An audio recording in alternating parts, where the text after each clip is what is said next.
حضرت امام علی علیہ السلام کی خدمت میں ایک شخص آیا اور عرض کرنے لگا، یا علی ابن طالب، میں نے اپنی بیٹی کی شادی کروائی لیکن چند ہی ماہ میں وہ شادی ٹوٹ گئی۔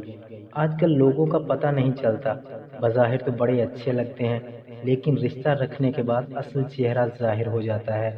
کیا کوئی ایسا عمل نہیں جس سے ہم شادی سے پہلے ہی یہ دیکھ سکیں کہ یہ لڑکا یا لڑکی شادی کے قابل ہے یا نہیں؟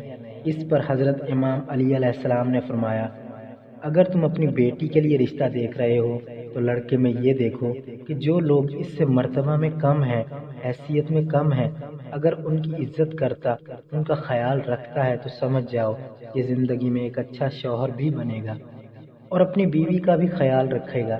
لیکن جو مرتبے میں کم ہے، ان کا احساس نہیں کرتا تو سمجھ جانا کہ یہ انسان تمہاری بیٹی کے لیے صحیح نہیں۔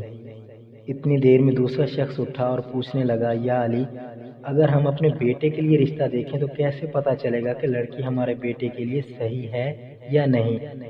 اس پر حضرت علی نے فرمایا، جب اپنے بیٹے کے لیے رشتہ دیکھنے جاؤ تو لڑکی سے چند سوال پوچھو اور تھوڑی دیر گفتگو کرو۔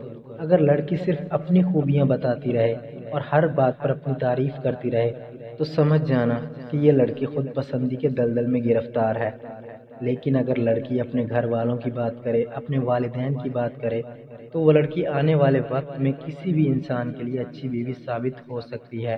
اور اگر کوئی انسان اس سب کے بعد بھی گھبرانے لگے اور فیصلہ نہ کر سکے تو وہ گھر آ کے 27 مرتبہ سورۃ الکوثر پڑھے اور سو جائے۔ اگر خواب میں خوشحالی یا وہ لڑکا اچھے لباس میں نظر آئے یا وہ لڑکی اچھے لباس میں نظر آئے تو وہ انسان سمجھ جائے کہ یہ رشتہ مبارک ثابت ہوگا۔ لیکن اگر خواب میں شیطانی مناظر یا خونی یا لڑکی یا لڑکے کا خراب روپ دیکھے تو پھر وہ رشتہ بہتر ثابت نہیں ہوگا۔